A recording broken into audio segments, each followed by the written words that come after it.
Let's take out our Bibles and learn together.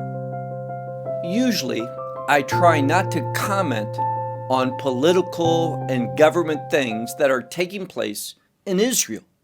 The exception is if it has clear biblical ramifications, meaning something that is clearly prophetic that's going on. But because of the number of emails that we are receiving, and I'm talking about what many people are calling a crisis in Israel that may lead to a civil war and bloodshed, and even a dictatorship being established. Now, the reason probably that I'm getting so many emails is because of what people are seeing in the international media and also the media here in Israel as well. And let me simply say that there is a clear political agenda taking place here. And that is being led by the media internationally and here in Israel, which tends to be extremely left-leaning, meaning simply that they tend to be those who promote a political agenda that is far away from the truth of the biblical concept of righteousness and justice. So when you look at what the international media is saying and the media here in Israel, you get a very different presentation than I would call the reality of the situation. And here's the tragic thing.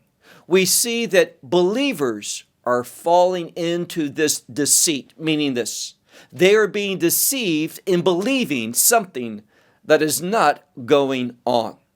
Now, I received an email not too long ago from another organization based in Israel. Now, you would think, because they are based in Israel, that they would have a good understanding of what's going on. But in my opinion, I believe that they are doing nothing more than repeating a left-wing media presentation that does not at all represent the truth.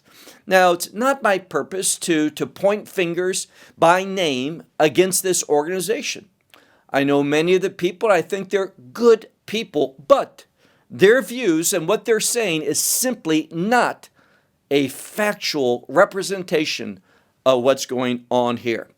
What I received from this organization is called a prayer alert. And this is what they say. We are currently witnessing a concerning situation in Israel.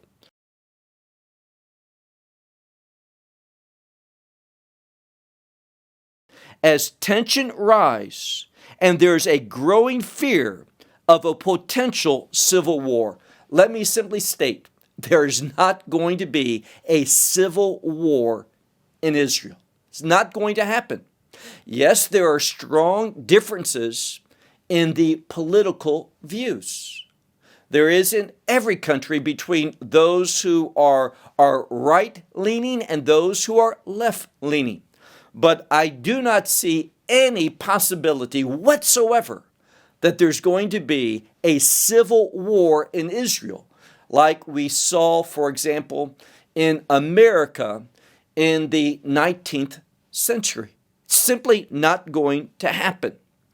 One of the issues that is exasperating the situation is the absence of a constitution, which leaves the country without a clear and solid framework for governance.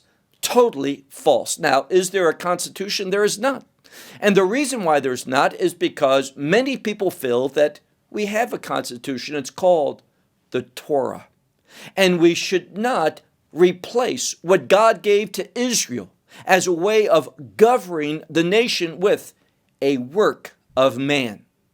Now, I do not believe in any way, shape, or form what we see here when it says, the absence of a constitution leaves the country without a clear and solid framework for governance. Really?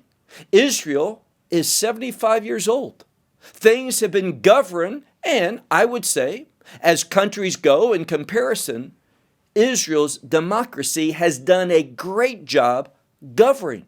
So I don't know what they mean by saying that there is an absence of a means to govern the country in a solid framework. I totally reject that. Secondly, it says this: at present, the Orthodox and the ultra-Orthodox, now really there's just simply Orthodox. There's no ultra-Orthodox. There are people that are more stringent, but I don't like that term ultra-Orthodox. But let's see what it says. At present, the Orthodox and ultra-Orthodox factions hold a significant control over the Parliament House and the government. No, they are there, they are represented, but I do not believe that it's proper to say that the Orthodox hold control over the Parliament. They have influence, but you know what? Is it possible to state with facts that the Orthodox hold a greater influence in the Knesset, in the Parliament, than those who are secular? Absolutely not. We see that the secular, although they are not the controlling majority of the government leadership, there is a significant portion of the liberal, the left wing, the secular within the Knesset. In fact, I would argue that even among the right wing, many of those who are right wing are not Orthodox. For example, the Prime Minister, Benjamin Netanyahu. He is right wing most of the time, but certainly he's not Orthodox. He is secular, and many in his party and other parties that support his coalition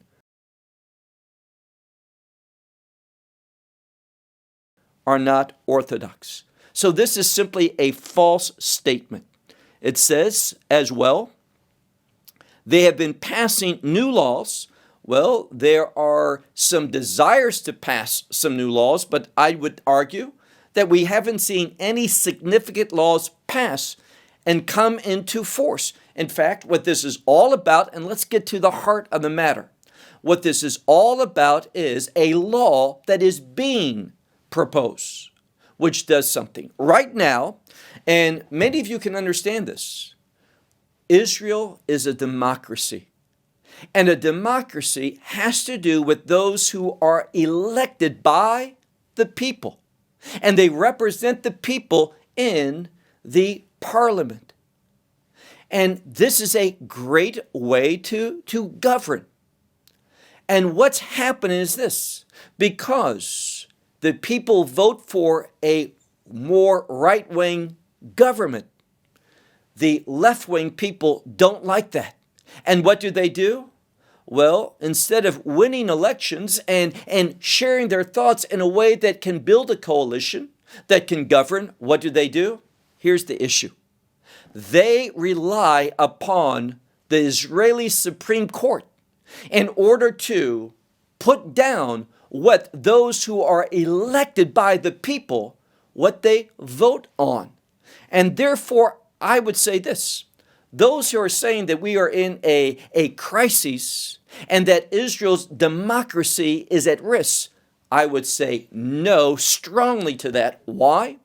Because what the new proposed law is about is giving power to the people, to those whom they elect, in order to not have to always have the Supreme Court coming in and saying, well, even though the parliament, those who are elected, want, for example, the homes of terrorists to be destroyed, and the Supreme Court comes in and says, no, you can't do that.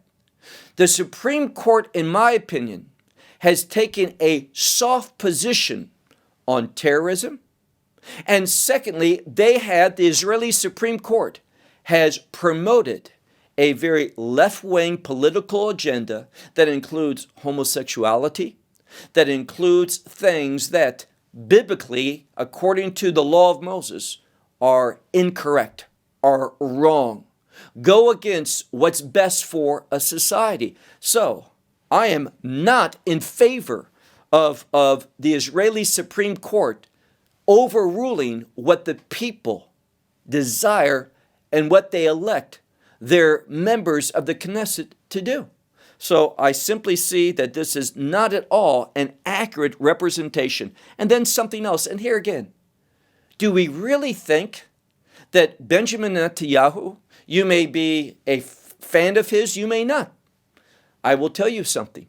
There are things that he has done that I have liked. There are things that he has done that I have not liked.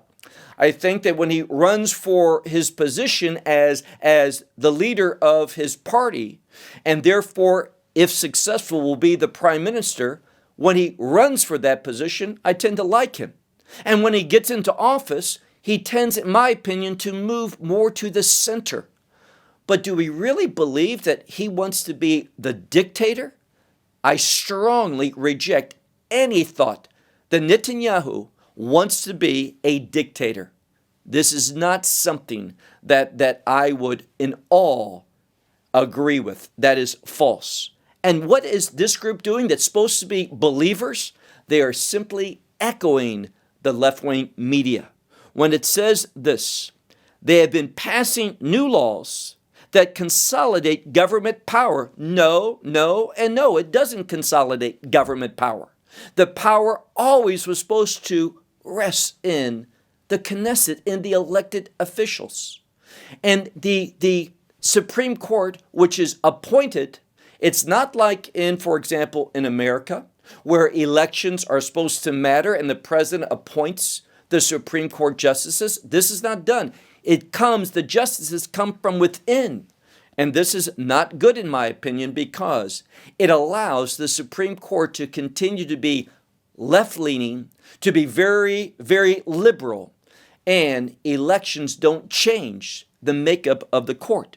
It says here that they have been passing new laws, I disagree with that consolidate government power, disagree with that, and raising concerns that this could lead to a move for a dictatorship that disregards human rights. I strongly reject the fact that the Likud party, the leading party in the Knesset, wants to establish a dictatorship and is moving against human rights. In fact, what I would say is this: it's the left that is moving towards limiting human rights and freedoms and justice, not the right, but rather it is the left that are doing this. Well, let's move forward. It says, in the past, the Supreme Court has played a crucial role in upholding human rights and ensuring government decisions and new laws align with the principles of justice. I don't believe that at all. I think the Israeli Supreme Court has been way too far left and have not had a view of justice that is in line with the scripture, but their idea of justice is the same justice that we see in the European Union and in the current administrations in the United States. A very left-leaning government that does not at all represent the standards of the Holy Scriptures. However, there are fears that these checks and balances may be weakened or even eliminated, leaving citizens vulnerable to potential human rights violations and international legal repercussions. Here again, this is simply taken from the talking points of the international media. I do not believe that it represents a factual presentation of what's going on in Israel. It's essential, I'm reading again from this prayer alert, it is essential to remember that Israel is founded on democratic principles. That means that your vote matters. That means that those who receive a seat in the Knesset are the ones who make the laws. And Israel's different. It was not the intent of the Supreme Court to always question those laws. The people, through their votes, are able to vote people in, vote people out based upon their performances. Now, again, we need to realize that historically, at the beginning of Israel's existence, the modern state of Israel, the Supreme Court didn't get in to these issues, but recently they have. And it's simply because they don't like how the people vote. And the Supreme Court has been used as a pawn of the left in order to try to hinder the people's vote. Who the people vote for, and the policies that the people vote for.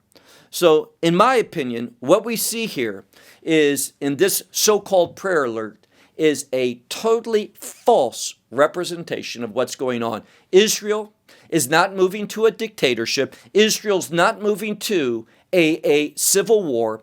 Israel is not moving towards a place where human rights are going to be eradicated by the right. This is simply not what's going on. What we see today is that it's the left and those who are protesting that are going against the law.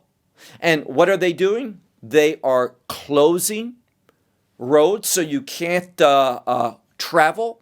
They are going to airports, the main airport in Israel, and blocking the entrance into it. They are causing a disruption, and these disruptions are illegal. Yes, I know that the Israeli police head has said we're moving towards bloodshed. Well, again, my feelings is this. We have been in Tel Aviv. We have had to go through the places where there's demonstrations on the way to a doctor's appointment for my wife. And we have seen very peaceful demonstrations. And here in Ashdod, where we live as well, very orderly. People gather. It's fine for them to have a protest, but blocking the airport, blocking roads, being an interruption, doing which protesting is not supposed to do, is not appropriate. We can agree to disagree with whether the law that's being presented is good or not. That's fine. We can protest in favor or against. That's fine. But when we cause others not to be able to travel, not be able to go to the airport, not to be able to drive to a doctor's appointment because that main road to take you there has been closed, this is inappropriate behavior, and it's the left that have done that. Let me say to you, before this recent government was put into power by the people, there was a more left government. And during that time, we didn't see those on the right demonstrate. We didn't see those on the right close roads and close the airport. What we saw was simply a sharing of ideas in order to speak to the people, in order to lay out what they would do if they were entrusted with the political power again. So don't believe the international media. I'll say to myself, who lives in Israel, don't believe the Israeli media. There is a false presentation of what is going on in Israel. It's simply the left using the Supreme Court in order to stop the democratic process whereby the people who have been elected, they are trying to make laws and govern. So it's the left that's really accusing the right of doing what they themselves are doing. I hope this short video helps and clarifies the situation in Israel. I would certainly not call it a crisis, and there's not going to be a civil war, and Benjamin Netanyahu is not trying to be the dictator of Israel. These things I assure you. Well, I'll close with that. Shalom from Israel.